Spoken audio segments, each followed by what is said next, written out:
Hey, what's up, and welcome back to Interpreting the Scares. Today we're bringing it back to this clever horror comedy franchise with Scream 2.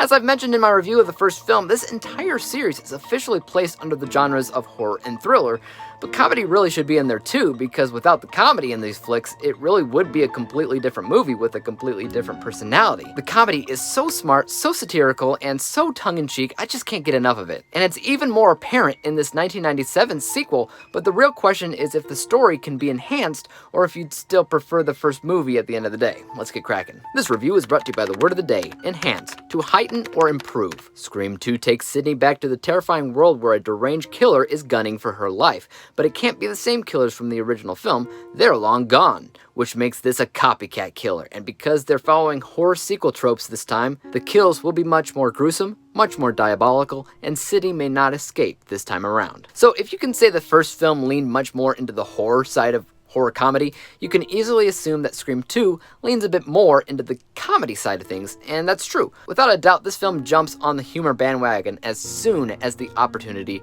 arises, and the kills once again start up. You know this for certain as soon as the first scene of the movie plays out, where a new group of characters are essentially watching Scream 1 in a theater. It's a movie within a movie, and instead of Scream, it's called Stab, but still, they're watching Scream, and I can't help but laugh. Maybe it's just me, but I think that's really smart, and I actually prefer this type of balance between horror and comedy much more than how it was presented in the first film.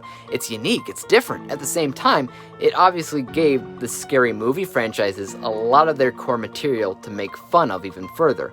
If it were the perfect horror film, that probably wouldn't be the case, so obviously it somewhat feels like a spoof that you could make fun of in the beginning. But once it gets to the really good stuff, you don't really sense that anymore. Another great thing that this film has going for it is the cast.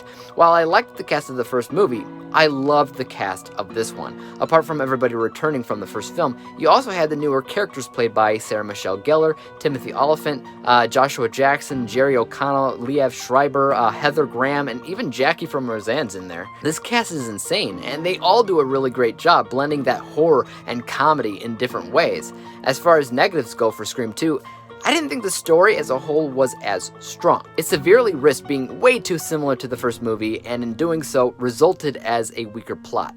Even the killer, when you learn their true identity, was confusing, especially when it came down to their motivations. I mean, sure, the first film established that motivations are always going to be a little bit flimsy when it comes down to any given slasher film, but what they failed to establish in this movie is that each sequel usually needs to have something different. The motivations that were once empty need to develop. They need to make sense. And I'm sorry, but they just didn't, at least not enough. The bad guy of the first movie was stronger and much more believable as a stone-cold killer than what you discover in Scream 2. So in general, the biggest strength of this film comes down to the fact that they improved the comedy, it was more tongue-in-cheek than it ever was before in the first movie, and the entire inclusion of the Stab movie within the movie, that was great. A lot of that is what I think about when I think about this franchise as a whole. But other than that, the story found within the heart of Scream 2 is just weaker all around. So given the choice between Scream 1 and 2, I probably would still watch the first movie, but it would be a very, very close race. Let's go ahead and break down my final score for a second. From an unbiased technical viewpoint, like I said, I really appreciated the fact that they improved the humor for this movie. I actually preferred the cast as a whole in this movie versus the first, but the story left a bit to be desired, and mostly copied elements of the first when it needed to do something else. That unbiased score is 76%, and because the comedy works out really, really well, my bias score is a bit higher at 92%, averaging everything out to a final rating of 84%, 84 out of 100 possible stars, or a B letter grade. Not too shabby. Fellers, let me know your thoughts on Scream 2 in the comment section down below. Which part stands out to you the most? Are you a fan of the Stab movie within a movie? As for YouTube, you guys know what to do. Hit the thumbs up button if you enjoyed this review, because there's always more like it coming out each and every single day. Hit the subscribe button and bell to be notified when I come out with my review for Scream 3. And until then, guys, peace out! Dave examines movies we just watch for fun. Davey is the expert.